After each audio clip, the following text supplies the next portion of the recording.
Halo sahabat-sahabat sekalian, kali ini akan menjelaskan bagaimana cara minum air kanggeng atau kanggeng water. Cara minum kanggeng water yaitu berlaku untuk yang sehat dan yang sakit loh ya. Yang pertama, cara minum air kangen sebelum makan dan setelah makan.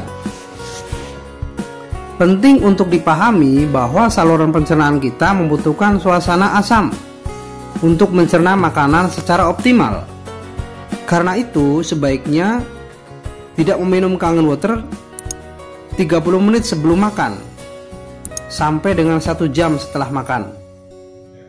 Enzim Vitalin atau kelenjar ludah, HCI atau asam lambung, amilase, lipase, tripsin perlu suasana asam untuk bekerja optimal, memecahkan karbohidrat, lemak, protein supaya bisa diserap dengan tubuh secara optimal. Ingat ya, berarti apa? Sebaiknya tidak meminum kangen water 30 menit sebelum makan. Ya, setidaknya 1 jam setelah makan atau sebelum makan. Kapan waktu yang baik untuk minum kangen water?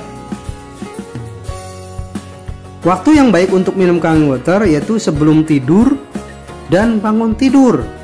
Setiap jam di siang hari, volume setiap kali minum itu bebas. Yang ketiga, berapa banyak sih sebaiknya minum kangen water dikonsumsi dalam sehari? Sebaiknya diminum 8 gelas sehari loh. Jika tidak terbiasa minum air dalam jumlah banyak, mulailah meminum 3-4 gelas kangen water per hari. Dan secara bertahap ditingkatkan hingga 8-12 gelas per hari. Sebaiknya lebih dari 3 liter sehari, yaitu 12-15 gelas per hari. Yang keempat, pertanyaannya, apakah anak usia 0-3 tahun boleh minum air kangen? Anak usia 0-3 tahun tidak disarankan meminum kangen water sebenarnya. Cukup minum air pH 7 aja. Karena saluran intestin atau usus halus belum seperti orang dewasa. Disarankan minum air pH 7 dari ionizer. Karena ionizer dapat menyingkirkan kandungan klorin dari air.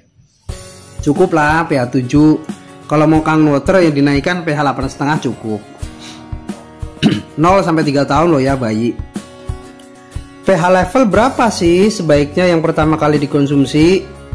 Dimulai dengan pH 8,5 untuk minggu pertama.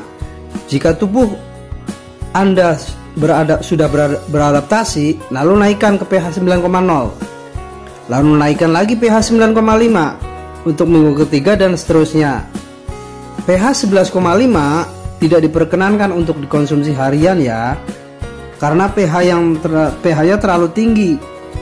Pada orang sakit, orang yang mempunyai kerapuhan dalam hal kesehatan, orang usia lanjut dan orang yang sangat asam, very acidic, perlu mengadaptasi yang lebih lambat dan mempertahankan di level pH 2 minggu atau lebih sebelum meningkat ke level pH berikutnya. Ya bolehlah kalau misalnya orang itu sehat, boleh langsung 9,5. Kalau misalnya butuh minum air 11,5, ya paling beberapa sendok doang kalau mau istirahat gitu. Terus apa saja sih reaksinya yang berkaitan dengan konsumsi kangen water?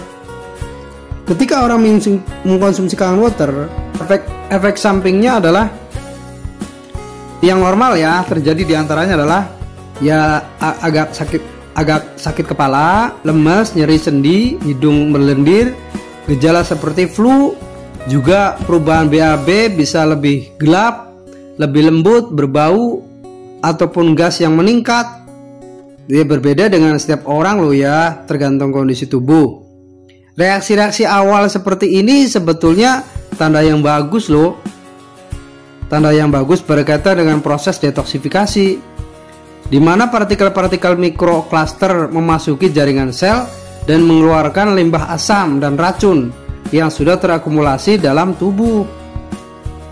Efek samping ini dapat bertahan 2-3 hari sampai 2-3 minggu. Ya, tergantung reaksi individual dan level detoksifikasi yang diperlukan oleh tubuh. Terus berapa lama sih waktu yang dibutuhin untuk merasakan khasiat Kangen Water? Kan gitu ya. Setiap orang berbeda-beda loh proses merespon tubuhnya, bervariasi satu sama lain reaksinya bertahan terhadap Kangen Water. Khasiatnya bisa dirasakan sejak hari pertama atau perlu waktu beberapa minggu. Cuman pada yang saya rasakan, yang saya perhatikan, orang yang sama sekali belum mengkonsumsi Kangen Water dan mengkonsumsi itu langsung terasa kok khasiatnya, langsung terasa kok perbedaannya asal minumnya lebih dari 3-4 gelas gitu. Berikutnya, dapatkah saya menggunakan Kangen Water untuk minum obat? Oh tidak, tidak diperkenankan loh ya minum obat dengan Kangen Water. Ya 30 menit sebelum sampai 1 jam lah setelah minum obat. Mikromolekul Kangen Water dapat memasuki sel tubuh begitu cepat. Dan sebaiknya obat memasuki sel tubuh dalam tingkat penyerapan yang tidak terlalu cepat.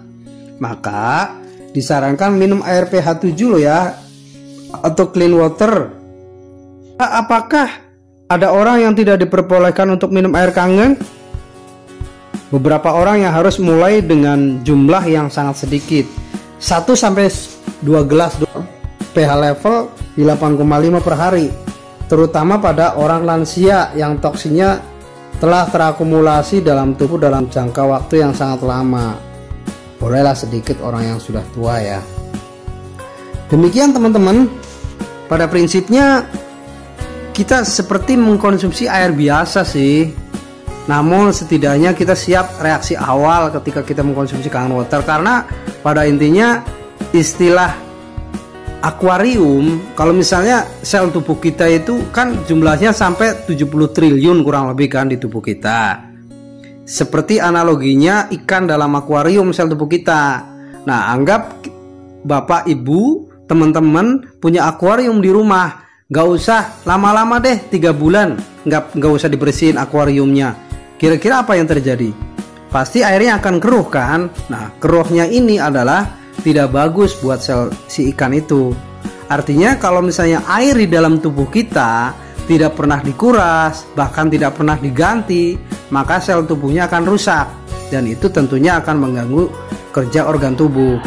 Nah, ini yang saya sampaikan. Artinya sifat dari air Kangen ini adalah bagaimana selnya bisa menyembuhkan dirinya sendiri. Sel organ bisa menyembuhkan dirinya sendiri, atau self healing program. Demikian teman-teman, ini yang bisa saya sampaikan. Semoga bermanfaat. Salam sehat selalu. Change your water, change your life.